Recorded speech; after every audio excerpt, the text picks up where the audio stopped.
So for the first 31 contracts that I've done, I have done $187,350 with a 31% profit margin. On this chart, I have margins as high as 57% and as low as 10%. The basic truth is, I am a business owner in the branded merchandise industry. I've been in this business for 26 years. And about a year ago, I started looking into government contracting. I mean, that's the simple 10-second version. We don't need to get into, 5'10", 195 and hazel eyes and married 30 years. We don't need all that. But that's the basics. It's the branded merchandise or promotional products world. I've been in it since 98. I've owned this particular company since 2015. We had sold our first company, and then I opened it. As soon as my no-compete expired, I opened again in the same industry, a little bit different structure, but same industry. And so this is what I do. And then I added government contracting to my existing business. Okay. So how did you go from like hazel eyes and married 26 you're in branding of merchandise, right, to government contracting? That's a real good question. I'm always looking to grow my business. I've been in growth mode, hardcore growth mode for probably 4 years now. Understand that the first 3 or 4 years of this business, I had a couple of hundred existing clients that came with me when I left the guy that bought my last business and reopened. I had a couple hundred clients that came with me. And I was pretty happy in cruise control mode. And then after a while, I realized that if you keep doing what you're doing, you're going to keep getting what you get. We also realized we're getting closer to retirement age. I'm probably double the age of most of the people on the Facebook page that you do. And I realized if we wanted the retirement that we really wanted to live, I was going to have to go back into growth mode. So 3 or 4 years ago, I started focusing on growth. And one of the markets that popped up, about a year and a half ago, I guess, was not necessarily government contracting, but how can I sell to being an Army veteran? How can I sell to the Army? How can I sell to the military as a whole? From there, in my research, it turned into this whole government contracting world. And that government contracting term is such an all-encompassing phrase that there's so much in there. Researching it, finding you online, that was one of the big motivators and pushes. I found a lot of stuff to research, read, and it just kind of evolved over time. I kind of get into things. When I get into things, I get fixated on them. And when I get fixated on them, I find every possible avenue of knowledge I can about it until I'm comfortable trying. And that's basically how we got started. When did I place my first bid? Was it last December or January? It was December. I got my first contract in December of 22. Wow. And so, Steve, before you go into that, people may wonder, what is branded merchandise? Okay, good question. Could you just provide a couple of examples? Because I know everybody that's watching or you're listening, you probably have one of these in your house, your purse, or somewhere. Oh my gosh, go to your kitchen junk drawer and open it up and pull out anything in there that's got a business logo on it. Ballpoint pens, bottle openers, coffee mugs, shirts, hats, cups. If it's got a logo printed on it, those are the products that I've dealt with for 26 years. We typically deal in corporate America. Mid-range clients will buy 1,000 ballpoint pens at a time, or 5,000 t-shirts or something like that for that kind of stuff with the bigger clients. So it's anything with a logo on it. Now, in our business, we draw the line at, I don't do team uniforms. I love them, but when the new mom calls and says I need 3 shirts with my baby's picture on the front, that's not my business. That's the local t-shirt guy, and they're wonderful. I push business to them all the time. Mine is more marketing items, things that are part of a specific marketing campaign that a business will be doing to advertise themselves. So it's in the advertising world. I've hooked up a lot of contracts with Army National Guards around the country, and it's the same thing. It's their recruiting and retention offices that are buying these products. So they're the ones that recruiters are all about marketing and advertising. Right. That's their whole world. especially with them, their numbers have been really down the last couple of years, and so they're really making some big pushes. So that's the world I've played in since we started in 98. I really didn't go full-time till 04. I had what we called my real job, and then this self-employed thing was just a side gig until 04. And in 2004, we went full-time, and it's been Katie bar the door ever since. Let's go back. This is awesome. Let's go back to that contract that you won. Was it your first government bid that you? No. Okay. No, it was, and I can't tell you a number of how many bids I had turned in at that point in time. It was through the GPO.gov site, which is where a lot of the promotional items, the branded merch, goes. They also do a lot of stationery, envelopes, business cards, things like that. Anything that's printed will probably go through the GPO. Anything that's below, is it the 250,000? No, it's even less than that. Although I've seen some good sized ones in there. Typically they're 25, 30 grand and below, and a lot below on the GPO site. So it wasn't my first bid, and it wasn't a very big contract. It was 60 plastic water bottles for the Oklahoma National Guard, and the total invoice was $825. And I was just happy to have it. It may have been, in my normal business, it may have been the smallest order I did that week, but it was just exciting to get it. So that was my first one. And then just kind of went from there. And if you would share with everyone, what does GPO mean? Okay, government. Used to Sam.Gov, you know. Government Publishing Office is what GPO is. Hence the printing of stuff. So anything that government agencies, and I'm not real sure what the requirements are. I think it's the ones that are using federal funds. Okay. Because there's a whole different world of state organizations, and all of the National Guards typically go through GPO.gov, and they all get federal funding. They get state funding too, but they also have federal budgets that they're playing with. So GPO's Government Publishing Office, the GPO.gov site, and like all the others, you have to register. You have to go through the whole tap dance to get signed up on it. One of the pluses to the GPO bidding site is the bids themselves are 30 seconds. Once you've established what your cost is, once you know what you're going to pay for the product, then it doesn't take 30 seconds to enter a bid. So it's real quick, and I will on some days. Yesterday, I think I submitted 8 bids on different projects, and they're not RFPs. You don't write long statements and executive summaries and all that kind of stuff. It is strictly the most basic RFQ you could possibly put together. And they award them quickly. So it's really common to know the very next day after closing that you're the lowest bid. I will say this about GPO. If your delivery is going to be late, they are very good at beating you about the head and shoulders with that information. They really don't like late, and they keep a record, and you have a score, it's you have to be on your game. And if they put an expected in-hands date of December 15th, it darn sure better be there by December 15th, or they were going to really make you regret being late on that order. So you got to read them carefully. They're typically 5 to 6 pages long with all the different sections in them.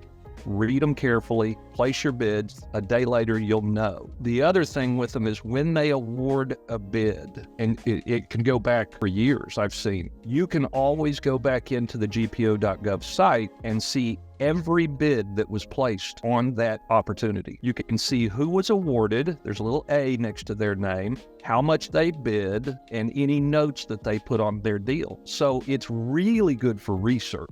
So if you see a bid pop up for 1,000 ballpoint pens, you can search for that in their awards section. It's very easy, and you can see all of those opportunities and what the winning bidders were. So it kind of gives you an advantage going into it that way. Some may be thinking, this is amazing because it takes seconds to submit. You have the archival pricing. It seems like an easy website to use because Steve was nice enough to join one of my classes and to walk us through it. So some may be thinking, while he's been in this business, he must be creating all this. He must have stockpiles of pens and cups, and you got all these products just hanging out over in some warehouse. Okay, so in this industry, there are somewhere around 3,000 manufacturers who do not sell to the general public. They strictly sell to promotional products businesses like me. We are members of an industry trade organization that allow us to buy from these 3,000 some odd manufacturers. That said, Alibaba.com does exist. It is I guess risky is the wrong word, but there's a lot of pitfalls in using Alibaba.com. Finding trustworthy suppliers that will do exactly what they say in time is really hard in Alibaba.com. And even though you'll get a quote and a price and a lot of happy talk that everything's going to be smooth, then you get to your in-hands date and they hadn't even shipped it from China yet. So it's a risk. You got to play that game with Alibaba, and it's there. You can do it. I don't use them on most of my GPO bids. I use my industry sources. But there are opportunities, and I have some that I've dealt with for years, some factories overseas, and so I will direct import, and they're listed on Alibaba. Most of the time, I don't process my orders through Alibaba just because I have the relationship built with them already. And so I'll WhatsApp my guy, Jason, at the neoprene factory or whatever, and wake him up and say, hey, dude, I need a quote, hurry up. But Alibaba.com is accessible to anybody out there. Anybody can set up and buy from Alibaba.com.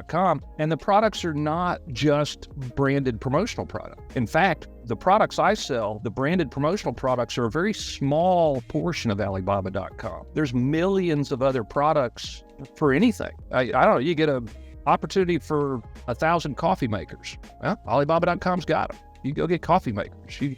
You can get anything you want through Alibaba.com. You just really have to be careful. You really have to be careful. I will also say this. Alibaba.com always requires the full order.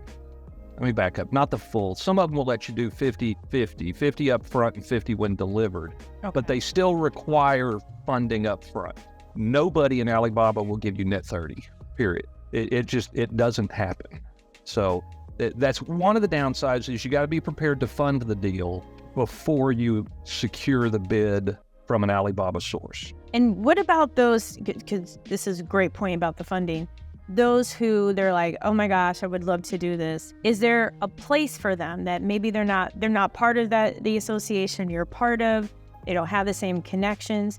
Could somebody come in and potentially bid on some of those opportunities that are out there on GPO? Yeah, they could, but they're going to need to to find some sources for specific product lines up front.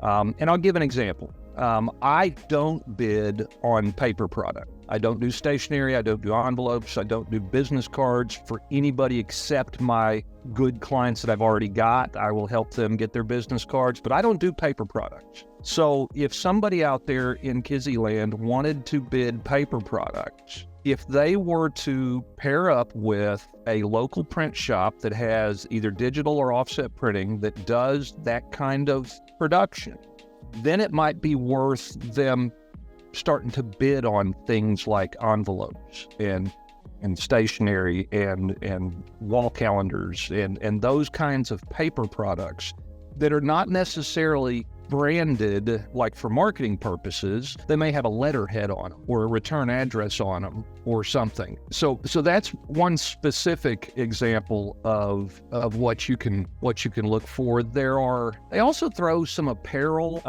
that is not decorated on GPO.gov. And I'll just real quick, because I keep it on my quick links. I love this because it's so, as someone who I've predominantly over 15 years bid on services, it's just so eye-opening to hear about like the apparel and that like the Guard Bureau is purchasing all of the items for recruitment purposes. Yep. And I know even recently you won like one of your biggest contracts to date. I did. That was a 5-year, $250,000 contract with it was a National Guard unit who were, and their very first purchase order was $52,000. Wow. Which in fact delivered 2 days ago, about 2 weeks ahead of time.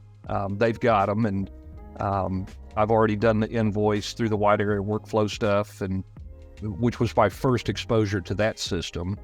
That's a different sort of animal, but here's one on GPO right now. It is for scanning service.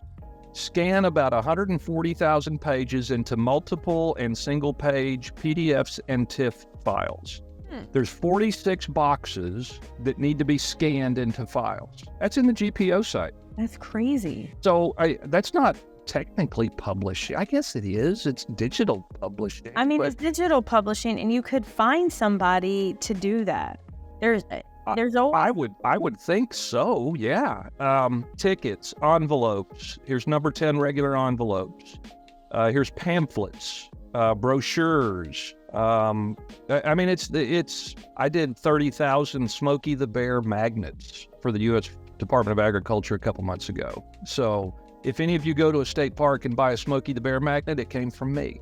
So, I mean, it's just neat opportunity. Here's another scanning, totally different, another scanning project. Let's see how many they got on that. 197,000 pages that need to be scanned in on an 8.5 by 11. It's a real simple little project for somebody that can figure that out. I'm too old to even try. I'm not messing with new scanning, and heck, I struggled with the Bluetooth to get on this call. So it's one of those deals. GPO offers lots and lots of opportunities, and they're quick, easy, and if you miss it, you know immediately why and how much you missed it by, which is excellent education. So GPO is a great one. Now, they are not my sole source of contracts that I've won. They're probably half of the contracts I've won. The rest are, let's see, there's a big city, I guess I can say it out loud, Cleveland, Houston, Columbus. So state, so the other half are state? Cities and states, New Orleans, Maryland Department of Transportation. Most of these are bidding opportunities that I have stumbled onto when I'm online searching for stuff. So do you go do you have like a subscription so you can find it, or you literally? I do now. Okay, I was like, that seems like a lot. Yeah, over the last, I guess for the last 4 or 5 months. Now mine, the one I use is governmentcontracts.us, I think. Yes. Okay, there are a number of them out there, and this is the only one I've tried, so I can't say one is better than the other. There may be others just as good. But every morning when I get to the office, 5:30 in the morning, I walk in my office, I pull up my emails. That's the first email I see. And their database scours the country. And I mean stuff from Podunkville, nowhere land is looking for 24 t-shirts, and they put it out there for bid. All the way up to Sam.Gov 1.6 million hats kind of a bid. So everything in between I can find on those emails every morning. If I'm too busy or if I've got too much on my plate, I may not even look at that email for 4 or 5 days. Wow. And then say Monday morning, okay, let's go see what's going on this week. And it's a real quick, easy to find. So I use that now, and I have found some really good ones and made some really good connections through those, because I'm a big fan of reaching out and talking to COs. Yeah. I think there's this mystique that these COs are these very stern, very all-knowing, very professional in their government outfit kind of, and they're just people. And some of them have been very drab, boring, and some of them have been super funny and great to talk to, and it's just like the general public. So I'm a big fan of that, and I've made some really good connections calling the COs on some of those that I found through governmentcontracts.us. So that's a big push. And so then their phone number is listed for the contracting officer, for the CO on that website? Well, not on the government contracts, but once you click the link for the opportunity and then you get into the actual bid opportunity itself, whatever platform it's on, then you can always find the CO, the contact there. Most of the time, have I ever not seen a phone number? They always have the email. You can always email them. I've discovered that's worthless about 50% of the time. Phone calls are always good. So, whether it's government contracts or any of the other ones, and I don't know the other ones, thing is you set your keywords. When you subscribe to that government contracts and any of the other ones, you set your keywords. And so it's not flooding me with, we need 6 fighter jets or 27 AK-47s or whatever. I mean, it's just stuff that fits my keywords. And so it kind of keeps it narrowed down for me. I may see 20, 25 opportunities a day that come through that deal. So there's a lot. And then for this line of business, which is fascinating, I didn't even think in terms of state and local. I just sometimes get so fixated on federal. Are there these type of opportunities on Sam.Gov? I have not found any state. I don't know where you draw the line, Kizzy.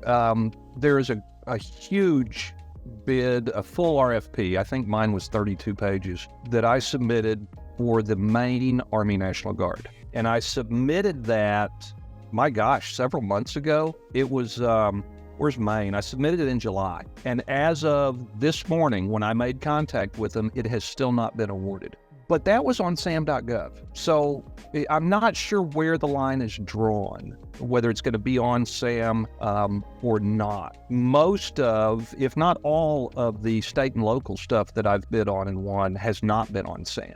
So City of Cleveland, New Orleans, Houston, all of those, none of those have ever been on Sam.Gov. They run their own bidding platform. Pennsylvania, I've done one with Pennsylvania. So most of those don't. I know all of the states each have their own bidding platform, and then a lot of the cities will also have their own platform. So there's a million different places out there to find the opportunities and to do the bidding. Downside is you have to register on every one you find. It just takes a little time. And I believe, for all my amazing GovCon winners, that you can check out your local SBA, as well as for those of you who are service-disabled, veteran-owned, or veteran-owned, there are some veteran organizations where they may offer for free you having access to a portal very similar to the one Steve's describing. My PTAC just emailed me that. He's at the UT Arlington. He, like me, he's a disabled vet, and they have a program called Bid Match, and it matches Bid Match. Oh, okay. This is different. Okay. Bid Match matches your keywords to opportunities.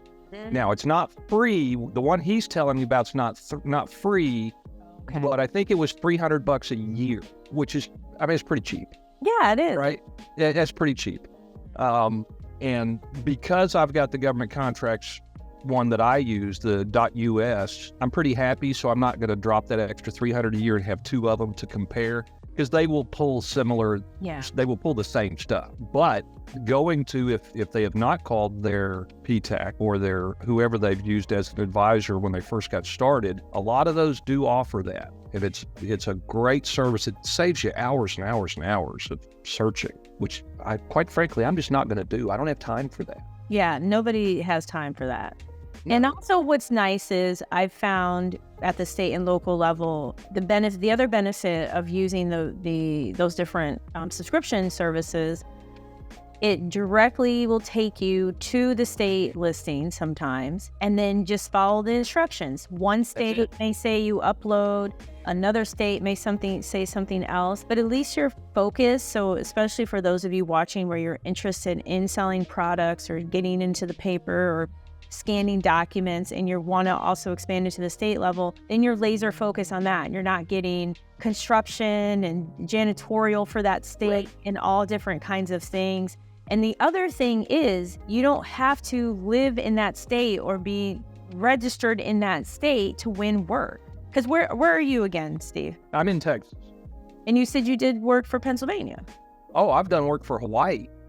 It's none of them, it doesn't matter. Now, I will say this, there are a few of them that in a bidding environment, they give a couple of bonus points if a bidder is registered within that state. You can bid on any of these projects. Now, there's another bonus when you get registered on these individual state or local sites. most of them, the vast majority, also have a section where you can put your keywords in.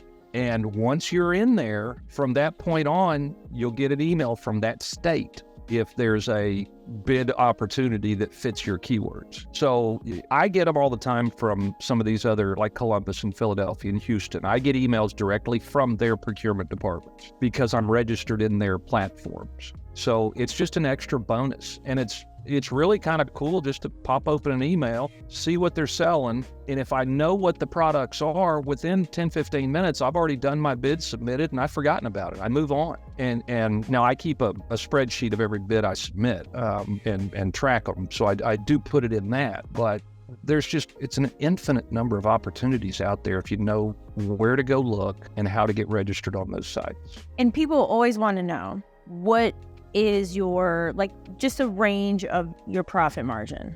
Because I'm a spreadsheet guy, I am a spreadsheet guy. So for the first 31 contracts that I've done, I have done $187,350 in sales with a 31% or 30.84% profit margin. That's amazing.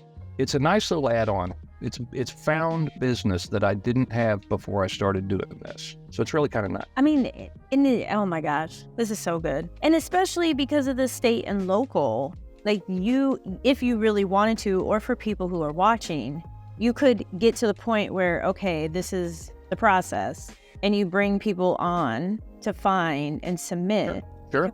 There's so many. I can only imagine. Could only imagine how many opportunities. Everybody. Edmond, Oklahoma. I bid on their stuff all the time. Hadn't won one yet with them, but I bid on their stuff all the time because it just popped up in my feed. And why not? I'll bid. Now, on the profit margin, Kizzy, I think it's important that people understand on this chart, I have margins as high as 57% and as low as 10%. So it's going to vary wildly. You can't just say all of my bids are at 30% margin and I'm going to win a bunch of stuff. You have to do your research on what old contracts sold for, where your costs are now. Another one of the downsides to this is all of these bids must include all fees, including any shipping costs to get them to the final destination. So in addition to the costs of whatever products you're selling, you're going to need a firm shipping estimate that you can roll in there. Because if it costs more than that, when it's all said and done, it comes out of your pocket. So you got to keep all that in mind when you're doing these. And how does GPO pay you? So there is a very specific checklist or table of contents, as it were. There's 4 or 5 documents. I have to download a barcode page from their system. It's just a single page with a bunch of barcodes on it. It's exactly what it sounds like. So I put the barcode, my printed invoice, copy of the actual purchase order they sent me, and then proof of delivery. Now, here's the funny thing with GPO. To submit your invoice package, you have to fax it. You cannot email. They do not have a digital system to input it into. You actually have to fax your invoice package into them for it to get into their system. Oh, okay. It's still 1995 somewhere. So you still have to fax it to GPO. 84. Now, I will say this. I often put a discount on my terms. With GPO contracts, I'll put a 2% 20. So if they pay me within 20 days, I discount the whole package by 2%. I will often do that. If I win a contract and it says 2% 20, they will take advantage of it, and I'll have my money in 20 days. If I don't put that on there, if I don't put a discount on it so it's normal net 30, I have my money in 30 days, and it direct deposits into my account. So they are good at paying their bills if you dot the I's and cross the T's. And I know with my main company, we have a electronic fax where you send it via email and it comes out as a fax. So I don't want anyone to envision you have to go get a fax machine and you're over there feeding it paper. Oh, no. There are more modern ways. But to Steve's point, it's about you're going to get your money. And especially, even though there's the swing, this is still an awesome market to be a part of, because I know for some of the opportunities you've shown, there's only a handful of bidders. It's not like 100 people are bidding on customized hats or pens or things like that. Most of mine, if I pull the abstract and looked at all the bids, most of them are between 7 and 15 different companies bidding on these projects. Some of them as few as 4, some of them as many as 20 or 25, but that's rare. Most of them between 8 and 15. Now, it's funny because as you study these, there's 2 in particular. I'll find them one day. There's 2 in particular that win an awful lot of bids. They win a lot, but because I know what the import prices are, I know what their margins are. And I'll be straight up, Kizzy, I don't care to win orders where I've got $10,000 of my money pre-funded to a vendor where I'm going to make 10%. It's just not, because it may take 2 or 3 weeks or 4 weeks or even 6 weeks to get the product done and delivered. So you're out 6 weeks there plus the net 30 before you get paid. So I'm out 2.5, 3 months on my money for a 10% return. And if I happen to screw up one little thing, or even worse, what if UPS screws up one little thing? Wasn't even me. Then my money suffers. So you got to figure out what your threshold for pain is and what you're willing to do with your money. I'm just not going to, I understand it's a low bidder environment, but I can still win 30% profit margin bids, just not as many of them. So it's something to think about when you're bidding. I refuse to give things away. I'm not the Walmart of this industry. I'm not going to do it. I'm going to hold margins, and if I win them, great. Now I'm going to throw a second little line of benefit just for people to think about. Oklahoma Army National Guard. I had done 3 or 4 contracts with them over the last year. My very first one was with them. I try real hard to contact the end buyer. And I was able to do that with art proofs and emails and a phone call. This is 9-10 months ago. Well, before the end of the fiscal year, I get a phone call from this guy. And he said, "Hey, Steve, we're just about the end of our fiscal year and I have to spend X dollars before the 1st. If I order this from you today, can you invoice me this afternoon?" Yeah, I guess so. So, it was a no bid environment. It was just an order sent to me, and it was probably a $12,000 order. And so you get those deals, you build those relationships. And so that when they get the opportunity to go around the bidding environment, because quite frankly, a lot of these agencies don't like putting bid packages together. It's a lot of work on their end. They would much rather pick up the phone and call you, and when they can, and just place the order over the phone or email. So you build the relationships over time, and that's what you get to. You get to the BPAs with Texas Army National Guard and with New Jersey Army National Guard. You get to those long-term contracts, which are more than just future money. They are business assets as you grow your company. Business assets, when you go to the bank to establish a line of credit, you can show them, I have a 5-year BPA with whoever, and it gives you extra credit, extra credibility when you're going looking for those larger chunks of funding. So it's all about the relationships. It is. I mean, because people always ask, how do I get a micro purchase, or how do I get this? And there's no website. There's no micro purchase dot whatever. I know for us, it's always been relationships. Hey, can you provide this? Great. I have $10,000. I have $2,000. I have $25,000. Then they'll decide, will you take a card? We'll just run it through ACH. It's through that. And then for those of you unfamiliar with BPA, it's blanket purchase agreement. And the benefit is, so for many of these, Steve delivers. He provides a thing, he's moving on to the next one. With the blanket purchase agreement, it can be up to potentially 5. Some blanket purchase agreements are 10 years, where he's throughout those years providing a variety of things, or maybe the same thing. So then it's giving him ongoing revenue. He's able to show the bank, look, I have this ongoing contract, not just like a several one and done. And it's greater value. Plus, it gives you so much runway, Steve, to further grow, because they may want another BPA, or they may expand your BPA. And do they? Sure.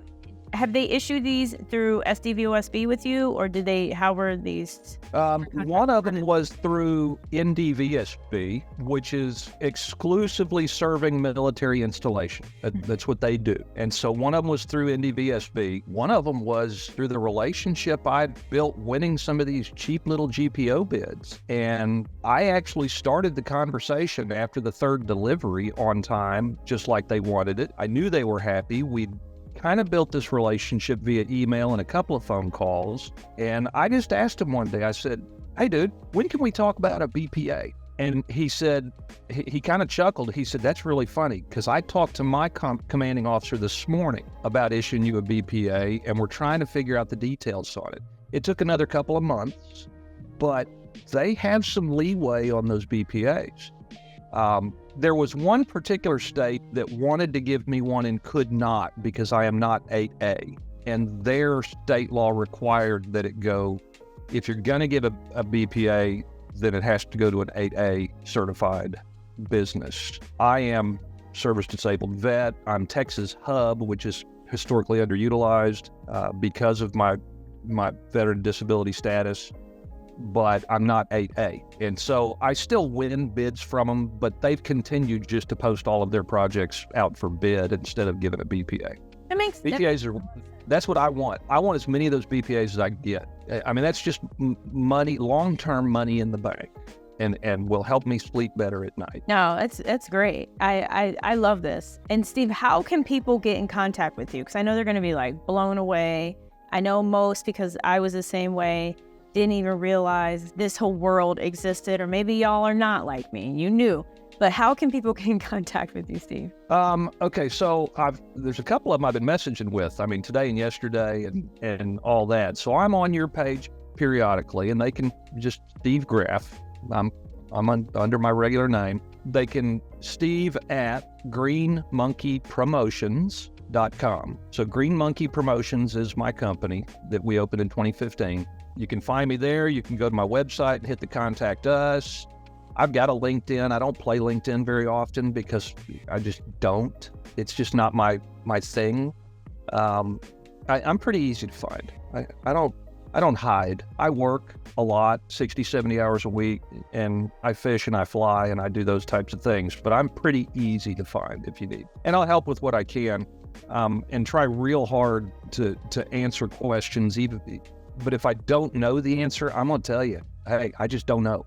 I'm not the one to ask. So I'm going to try real hard not to give anybody any false info that I just don't know the answer to. And Steve is a gem because he's always super helpful in the Facebook group. And just you can just tell through the interview, all my amazing GovCon winners, y'all know, Steve is really kind. And so what I want to do before I kind of end and thank you so much is just like, again, emphasize you epitomize the importance of research, doing your due diligence, getting into this space where most people aren't, because you could have said, oh, whatever, I'm not going to bid on anything with the government, but you are. And the relationships, those relationships, hands down, it makes a difference. Picking up the phone, an email is easy. We all can easily dismiss an email, but a phone call is so different. And also, don't be afraid to leave a voicemail message. I know most people don't, but don't be afraid to do that too. So again, thank you so much, Steve. I'm so excited you're here. And for everyone who watched, the link for the Facebook group will be below. Also, check out profitablecontracts.co. And don't forget, everything is possible. Bye-bye from Mexico.